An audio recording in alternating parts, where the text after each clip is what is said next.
An app works perfectly with 100 users.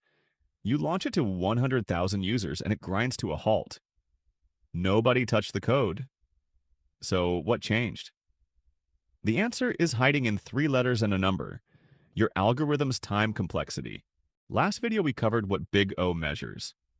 Today we're putting the 3 most common complexities head to head: O1, ON, and ON squared, with real code, so you can instantly recognize which one you're writing. Grabbing an item from an array by its index, like array 5, takes the same amount of time whether the array has 10 items or 10 million. No searching, no looping.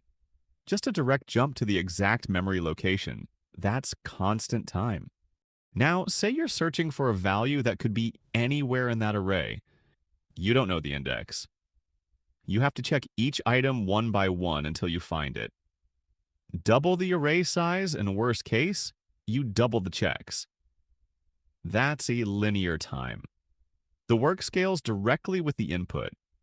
Here's where things get dangerous. Say you're comparing every item in a list against every other item, checking for duplicates the naive way, with a loop inside a loop. 10 items means 100 comparisons. 100 items means 10,000 comparisons. The work doesn't grow with your input, it grows with the square of it. Here's the part that matters most. The same task, checking if a value exists in a collection, can be O1, ON, or ON squared, depending entirely on how you write it and what structure you use. A hash table lookup is O1. A list scan is ON. A brute force nested comparison is ON squared. Same goal, wildly different cost.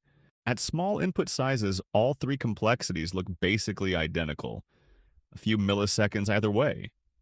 But as your input grows into the thousands or millions, that gap turns into seconds, then minutes, then a crashed server.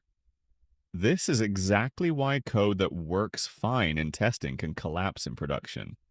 The mistake most developers make: they test their code with tiny sample data, see it run instantly, and assume it's fine. ON squared. Code and ON code look identical at 10 items. They are not remotely identical at 10 million. Always ask yourself, what happens if this input is 1,000 times bigger? That question alone will save you from most performance disasters. O of 1 stays flat no matter the input. O of n grows in a straight line. O of n squared explodes as input grows, usually from nested loops. The same problem can be solved at any of these costs. Your job is knowing which one you're actually writing.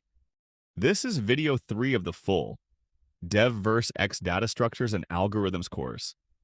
Subscribe and follow along in order. Every concept here builds on the last one. Next up, space complexity. The complexity almost every developer completely forgets to think about.